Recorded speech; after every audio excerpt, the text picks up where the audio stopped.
ये आपको कैसे मालूम पड़ेगा?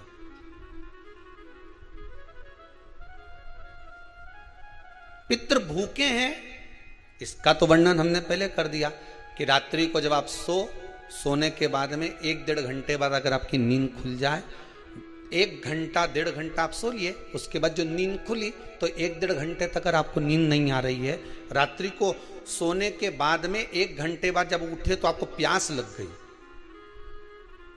भूख लगने लगी, प्यास लगने लगी कि मेरे को पानी पीना पड़ेगा, घबराहट हो रही, पानी पीना पड़ेगा।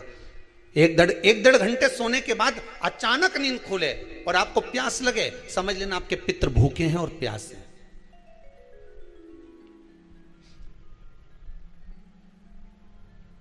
वो भूखे और प्यासे हैं, उनको जल की जरूरत है।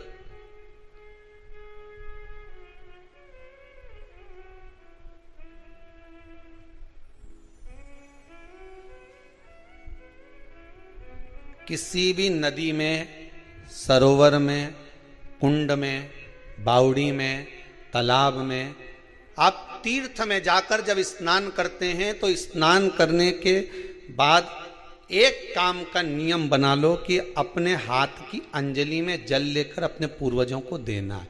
प्यासे रहते हैं, भाग मांगते हैं।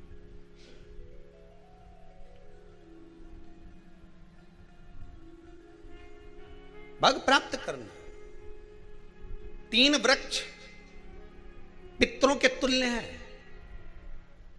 नैमिषारण्य की कथा में भी कहा था 3 वृक्ष पितरों के तुल्य हैं। पहला पीपल, दूसरा वट वृक्ष, तीसरा बेलपत्र का वृक्ष। ये पितरों के तुल्य हैं। अगर आपको रात्रि में नींद नहीं आ रही है, ऐसा लगता है कि रात्रि को 1 घंटा 1.5 घंटा सोने के बाद कुछ गलत गलत विचार आने लगते हैं, नींद सुबह 3 बजे तक 4 बजे तक नहीं आती, 4 बजे के बाद फिर नींद आती है, तो एक प्रैक्टिकल जरूर कर कर देखना। एक प्रैक्टिकल करने में क्या जाता है, प्रयास करने में क्या कुछ जाता है क्या? प्रैक्टिकल कर कर देखना कि कहीं सियोर वाला महाराज झूठ तो नहीं बोल रहा, तो प्रैक्टिकल करने में कुछ नहीं जाए।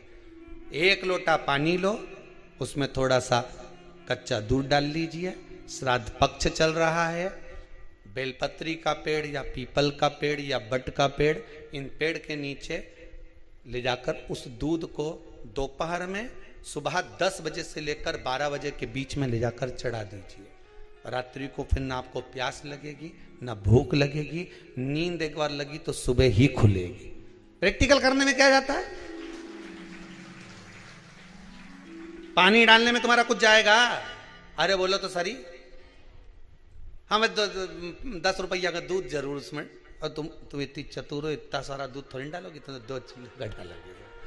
कहाँ तुम इतना डालने वाली हो है?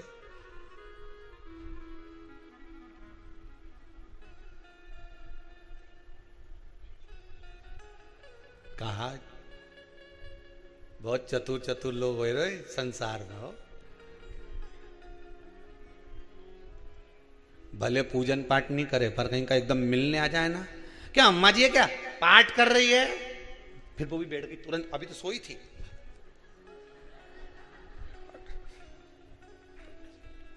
तुरंत। क्या पंडित जी हैं क्या, उनसे थोड़ा काम है, अभी माला जप रहे हैं, मालूम पड़े पंडित जी तो आराम से सेव फल खा रहे थे। अब प्लेट सोफा के नीचे घुसे,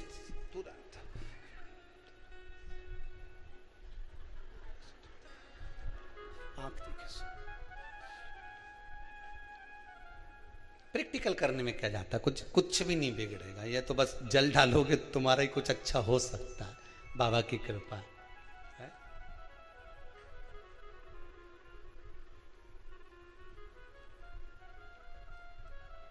तीन वृक्ष पितरों के तुल्य हैं।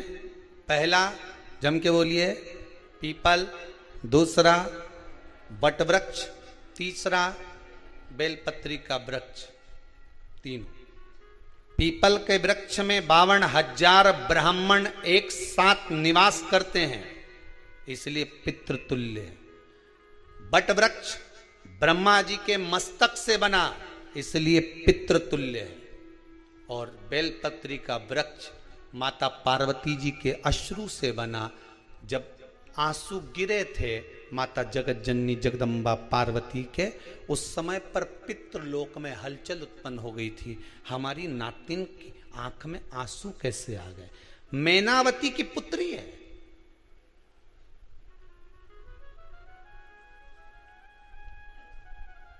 पितरों की नातिन, इसकी अश्रु कैसे गिर गए? पार्वती जी ने कहा ये आंसू नहीं, मेरा पुण्य भाग प्रकट करती हूं बेलपत्री के रूप में। तो पितरों ने वर दिया था कि ये बेलपत्री का वृक्ष हमारा आशीर्वाद है, इसके नीचे अगर कोई दीप लगाता है, शिव को स्पर्श कर चढ़ाता है, उसके पितरों की शांति होगी। हम स्वयं उसको आशीर्वाद देने के लिए पधारेंगे। बेलपत्र का वृक्ष पितृतुल्य।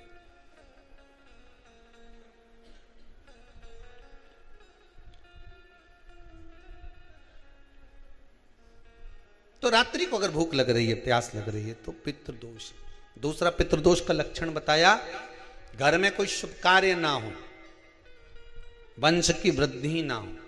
1 रुपये कमाओ, 1.25 रुपये खर्च हो रहे हैं, पैसा 10 जगह से कमाई आ रही है पर घर में टिक नहीं पा रही है, आया गया, पितृदोष। जरा सी कटोरी पड़ी है, उसके पीछे विवाद चालू हो जाए, पानी ढुल गया, उसके पीछे विवाद हो जाए, या छोटी छोटी बात में घर में क्लेश मचा हुआ है, पितृदोष है। समझ लो हमारे पूर्वज हमसे खुश नहीं है, प्रसन्न नहीं। कोई कहता है गुरुजी श्राद्ध बड़े बेटे को करना चाहिए कि छोटे को करना चाहिए? शिव महापुराण की कथा कहती है, अगर जायदाद का पूरा हिस्सा बड़े ने लिया हो और तुमने अपनी माता का दूध ना पिया हो तो एक ही को कर लेने दो। अगर माता का दूध पिया है और अगर एक अंगूठी भी ली है, जरा सा एक कपड़ा भी अगर सास का लिया है, तो श्राद्ध तो तुझे करना ही पड़ेगा, करना ही पड़ेगा। तूने मेरा दूध पिया है तो बिल्कुल जम के तो बोलो। अगर तुमने उनका कुछ खाया है तो अब एक काम और हो सकता है, गुरुजी वो श्राद्ध अगर हम नहीं करें और बड़े भैया करें और हम उन्हीं के यहाँ चले जाएं तो चले जा, मना कौन कर रहा है? पूड़ी का तेल तू ले जा, खीर का दूध 2 थैली तू खरीद के ले जा। जितना वहां वो सेवा करे उतनी सेवा तुम करो। गलत है क्या? जायदाद का भी तो हिस्सा किया था। सुई की नोक के बराबर नहीं धुआं ने, ईंट इधर खसकी है तो हमारी इधर खसका दीजिए। हमारी बसियत में इतना लिखा है तो फिर बसियत में ये भी लिख के जाना चाहिए था। मैं तो क्यों सबके, तुम डरो मत ही रहे एक भी। जब छोरा छोरी के जब सब सामान, प्रॉपर्टी दो ना, जमीन दो ना, जायदाद दो ना, सारा सामान छोरा छोरी के दो, तो उनके लिख के भी जाओ कि हमारी श्राद्ध कर दे अच्छे से, नहीं तो भूतड़ी बन के सताऊंगी।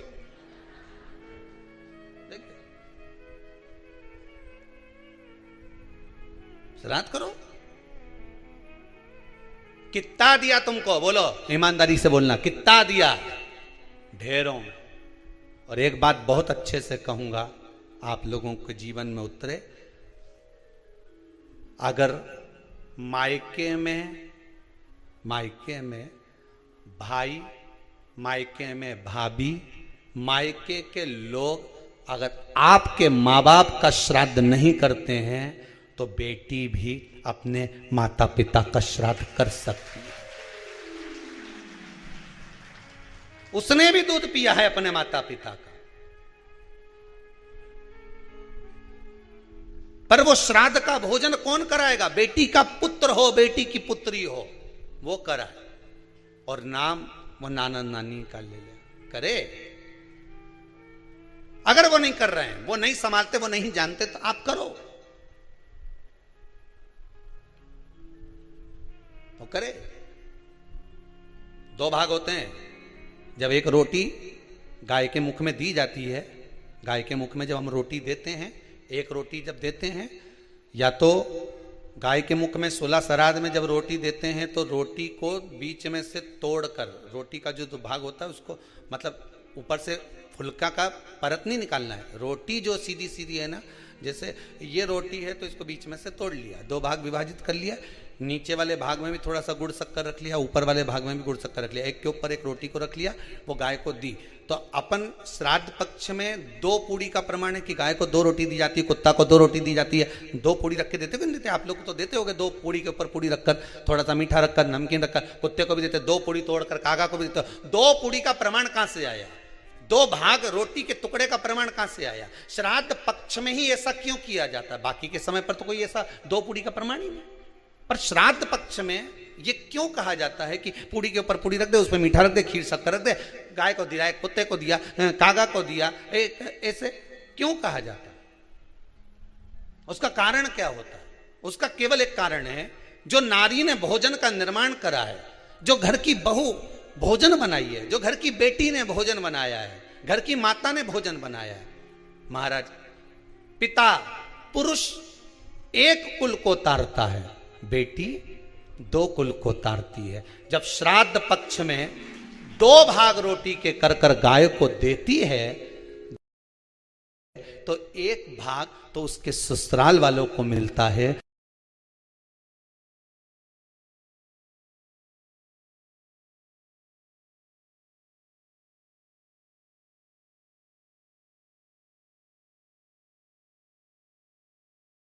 मायके को भी मिले, ससुराल को भी। जब गया जी का पिंड होता है तो नाना नानी सबका स्मरण कराया जाता है। 2 भाग,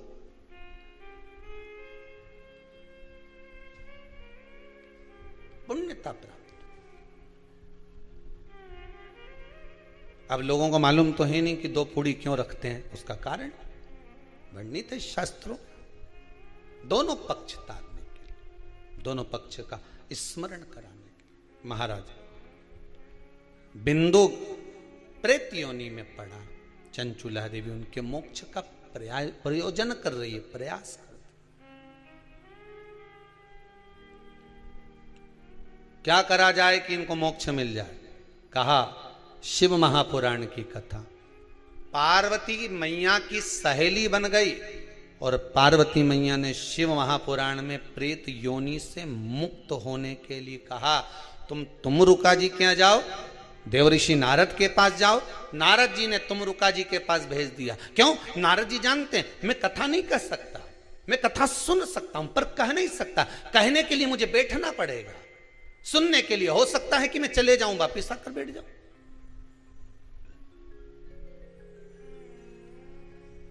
तुमरुका जी से कहा कथा कह दोगे?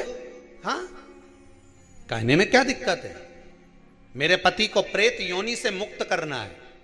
तुमरुका जी बोलते हैं केवल तुम्हारा पति प्रेत योनि से मुक्त नहीं होगा।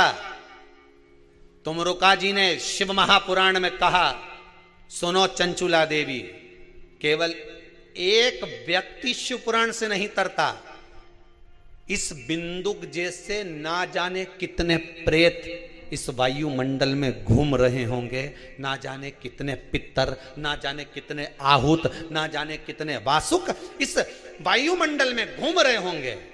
तुम्हारा पति तुमको दिखा नहीं, तुम्हारा बिंदुक तुम्हें कभी नजर आया नहीं, फिर कारण क्या था? बस मन में शांति नहीं है।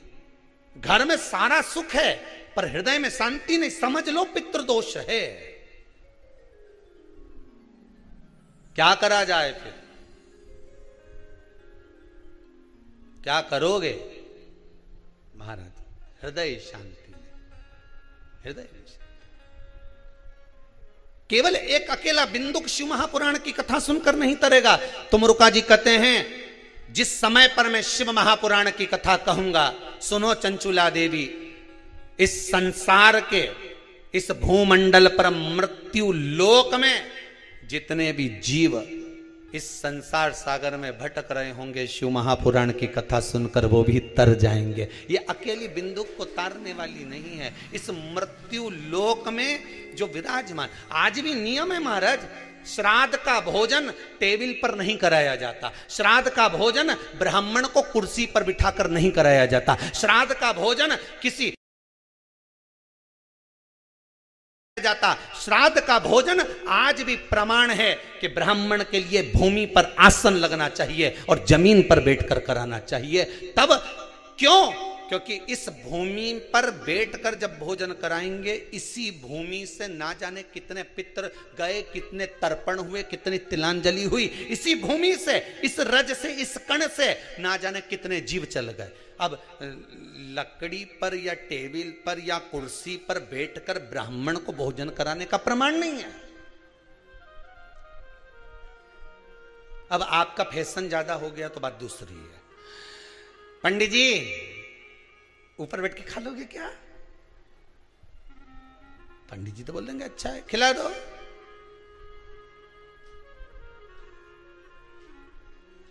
ऊपर बैठ के क्यों?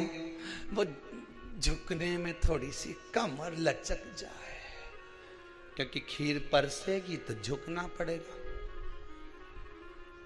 अब ब्राह्मण अगर भोजन करने आसन पर बैठेगा, तुम अगर थोड़ा झुककर परसोगी, ब्राह्मण के सम्मुख में आप थोड़ा सा भोजन कराते समय झुकोगी। जरा विचार करिए, यशोदा मैया के घर में संतान नहीं थी। यशोदा जी श्रावण के महीने में श्रावणी करने आए हुए ब्राह्मण को मात्र खीर परोसने के लिए गई थी। 52 साल की उम्र थी, संतान का सुख नहीं दिख रहा था, खीर परोसने के लिए गई। उतनी देर में ब्राह्मणों ने देखा इनके घर में संतान नहीं है, पुत्र भव कह दिया। और यशोदा जी के पति श्री नंदराय जी कह रहे हैं कि बाबा मैं 60 का या 55 की, बाल हो गए धोले, और तुम कह रहे हो पुत्र होगा। कहां से होगा? ब्राह्मण कहते हैं ब्राह्मण जब भोजन करता है, भोजन करते समय जब वर देता है, वो वर गलत नहीं हो सकता, कहीं से भी आएगा, पर छोरा तो आएगा। और आया, कहीं से भी आया, पर पुत्र आया, क्योंकि आशीर्वाद दिया था। श्राद्ध पक्ष का भोजन टेबल पर नहीं, कुर्सी पर नहीं, श्राद्ध पक्ष का भोजन ब्राह्मण को आसन लगाकर जमीन पर कराना चाहिए,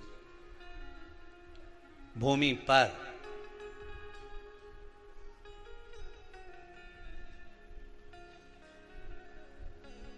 अब आजकल के ब्राह्मण भी थोड़े नीचे,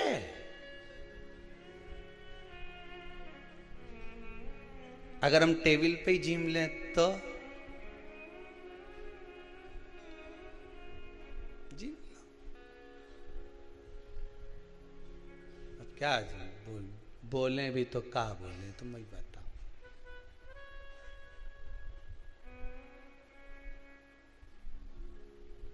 थोड़ा सा भाग भूमि का हो महाराज। तर्पण तिलांजलि सब भूमि पर। हम तो जो जजमान हवन करने के लिए भी जो जजमान लोग नाम लिखाए हैं पितरों के लिए, तो हम उनको भी कहते हैं कि कुर्सी पर बैठकर आहुति छोड़ने से अच्छा है आप बैठो मनानी पर, पहले सबसे पहले भूमि पर 10 मिनट बैठो, पर बैठकर आहुति छोड़ो। उसके बाद भले आप स्टूल लगाओ, कुर्सी लगाओ, आपकी मर्जी, पर 10 मिनट 5 मिनट तो आप भूमि पर बैठो उन जीवों के लिए,